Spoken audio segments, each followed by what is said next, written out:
Hi, I'm Michele at the Portland Public Library in Portland, Maine in the Children's Room. Thank you for joining me for our part 4 of our read aloud today, Sofia Valdez and the Vanishing Vote, written by Andrea Beaty, illustrated by David Roberts, and published by Amulet Books. Part 4, Chapter 16. The first question goes to Ada, said Sofia. Why would a turtle be a good pet? The turtle pulled back its head and snapped its shells shut. We can't even see its face, said Rosie. I know, said Ada. Turtles are mysterious and wonderful. What do turtles do in their shells? How do they know when it's safe to come out? How do they eat without teeth? There are so many things to learn about them. Isn't that a good thing for a classroom pet? The class nodded. Here she is with her turtle. That's a good point, someone whispered. Ada put the turtle back into the pen. Rosie, said Sofia, same question. Why would a bird make a good class pet? Rosie held her bird Gizmo on her finger. Birds make great pets, said Rosie, because they are beautiful and they can do something we could never do by ourselves. They can fly. Gizmo lifted off her finger, looped around the room, and settled back onto her shoulder.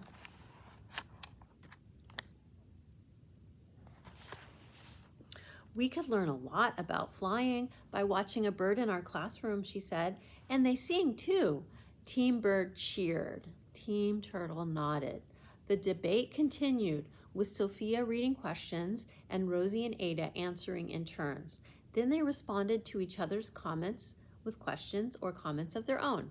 Sofia made sure they each had an equal time to answer. Each girl made her case before the voters. They talked about caring for their pets and what to expect from a pet bird or a pet turtle. The debate helped everyone understand what was involved with caring for birds and turtles. At last, Ada and Rosie shook hands and sat down. The class cheered. Finally, it was time to vote. Though she couldn't tell anyone, Sofia had made up her mind. She knew which pet she wanted for the class. Here's it.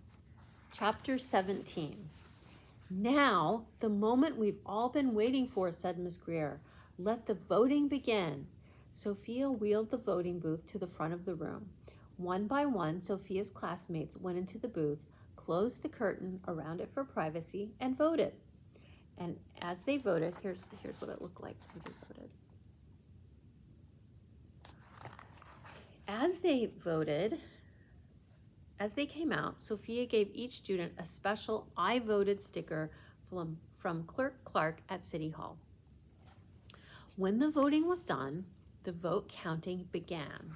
Here's the voting booth and everyone waiting.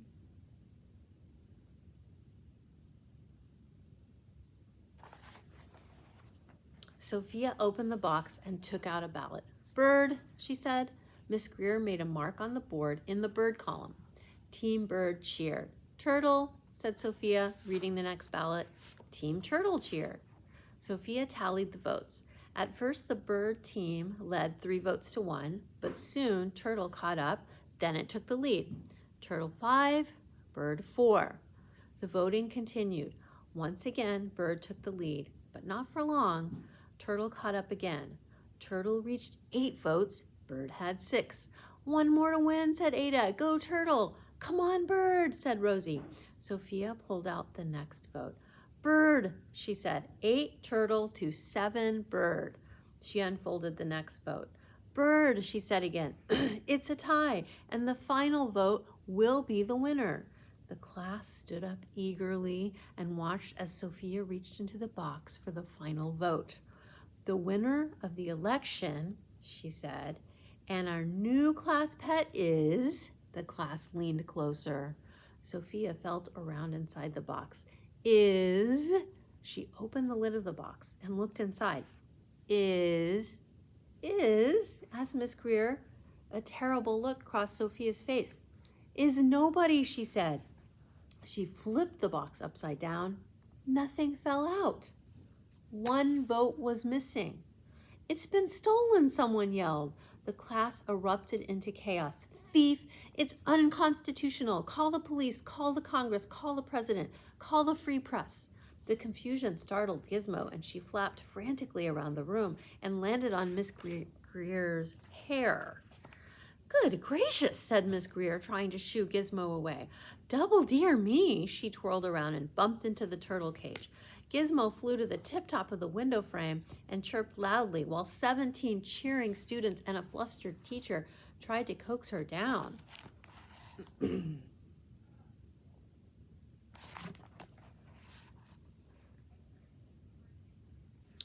Nobody noticed George make his escape down the hall. It took the whole school the rest of the afternoon to find the turtle, who had fled all the way to the music room and hidden in the big bass drum. Sofia left school angry and disappointed. She had worked hard to make sure the election went as smooth as silk, but instead it was as bumpy as the bumpiest thing in the world. Sofia was so mad she couldn't even figure out what that was. Abuelo watched Sofia as they walked home together. He could tell she didn't want to talk. He knew all of Sofia's expressions. This look told him she was thinking.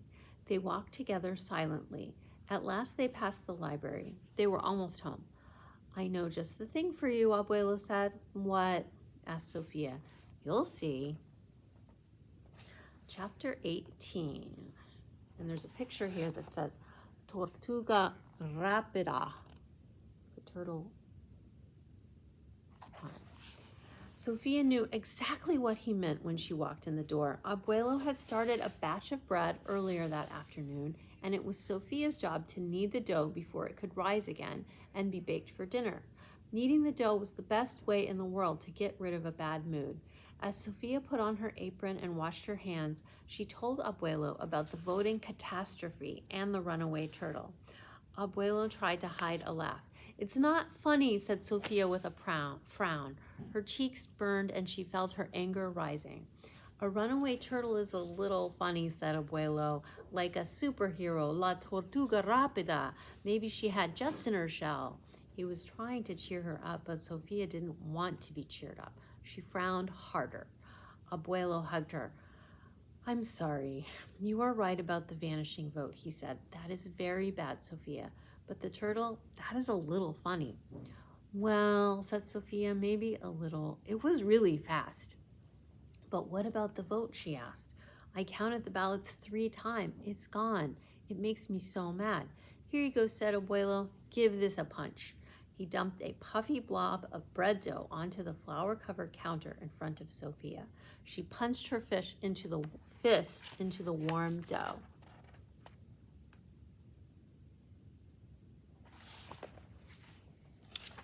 It deflated like a thick, sticky balloon. She punched the dough again and again as hard as she could. Then she flopped the dough over and punched it some more. She picked the whole blob up and slapped it down on the counter, just like Abuelo had taught her to do. Whap, punch, flip. Sofia did it again. Whap. Who would steal a vote, she asked. Punch. Why would they do it? Flip, whap. Sofia knotted the dough as hard as she could, and as she punched and pushed and pulled and flipped the dough, her anger melted away and she felt calmer. Abuelo dumped another bowl of dough onto the counter beside Sofia and kneaded it quietly for a few minutes. Then he spoke. You know, I came to this country as a young man, he said softly. I didn't speak much English, but I knew how to bake. My grandmother taught me just like I'm teaching you. Abuela Garces? Asked Sofia. Abuelo nodded as he stretched the dough and flapped it over. Whap! It was a time when the migrant farm workers were not treated right. They didn't get paid enough to feed their families, he said. They didn't have good water to drink or good housing, but they were growing food for the whole country. The whole country. Imagine that. It wasn't fair, so they decided to do something. What did they do? Asked Sofia. Thwap! They got everybody to stop eating grapes, he said. That would be easy, said Sofia. I don't like grapes. It was very hard, said Abuela, giving her his you need to eat more fruit look. People love grapes, he said, but liking grapes was not the point. The strikers got the whole country to stop buying grapes so the companies would pay attention and treat the workers better. Did it work? Asked Sofia. Yes, said Abuelo with a smile. It did, but it was very hard and took a long time. I wasn't a farm worker, but I was mad about how they were treated. It was not fair or right. Then I remembered what Abuela Garces had taught me, and I'm going to tell it to you. He looked straight at Sofia. She told him, She told me, Mijo, take your anger and make something good from it. So I did. What did you make? Asked Sofia. Bread, said Abuelo. I found a job in a grocery store. I saved my money and I bought flour and butter. Every night I went home after work and I baked. I took all my anger and used it to make the dough soft and delicious, just like you were doing now. I made pan dulce and orejas and bread and all the things Abuela had taught me. And then I took them to the families of the striking workers who needed it. Did they like it? Asked Sofia. Of course, said Abuelo with a wink. You've tasted my baking, and you know some of these people became friends and still are. There is always a way to help, Sofia. You just have to figure it out. Mad can be a bad thing, he went on, and mad can be a good thing. What you do with it decides. They worked in silence for a few minutes, kneading their dough until it was smooth and soft. And then they shaped the dough into evenly sized rolls and put them into a buttered pan to rise once more before baking. I know what I'm going to do, said Sofia, rolling the last bit of dough into a ball. I'm going to find out who stole the vote. But first, she added, I have just the thing for you, Abuelo. Sofia pulled, pinched, and squished the dough, and at last she handed her creation to Abuelo. It's the world's newest superhero, she said, La Tortuga Rápida. A hero for the times, said Abuelo, or at least for dinner. Chapter 19. The next morning, everyone was talking about the stolen vote and the runaway turtle. Yesterday did not go as we had planned, Miss Greer said. It was rather stressful, but I think it will be okay. Like I said to myself this morning, Lila, those shoes don't match, but that's not important. The other thing I said to myself was, democracy is important, and we will figure this out. So today, we will learn what we can and go from there. Like Rosie says, the only true failure can come if we quit. And the class cheered. Miss Greer continued, before we start, let's do one final search to see if that ballot can be found. They searched high and low for the vanishing vote. The ballot did not turn up. Finally, Miss Greer called off the search. They would put the election aside for a day, and she asked Sofia to research what happens when there's a tie in other elections. After that, they turned to reading, spelling, and math, but Sofia couldn't focus.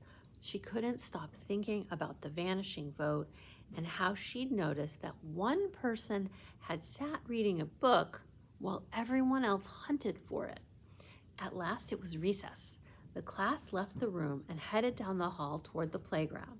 Sofia heard laughter and squeals of joy as her friends burst out the door and onto the playground. But with each step, her heart grew heavier and heavier. At last, she stepped onto the playground and stood with a sad look on her face as she watched one student swinging happily back and forth on the swings. Oh, my friend, she said quietly, what have you done? And we'll stop there for now. Thanks for joining me for part 4 of our read aloud of Sofia Valdez and the Vanishing Vote, written by Andrea Beaty, illustrated by David Roberts, and published by Amulet Books. I'm Michele at the Portland Public Library, and I will see you next time for part 5.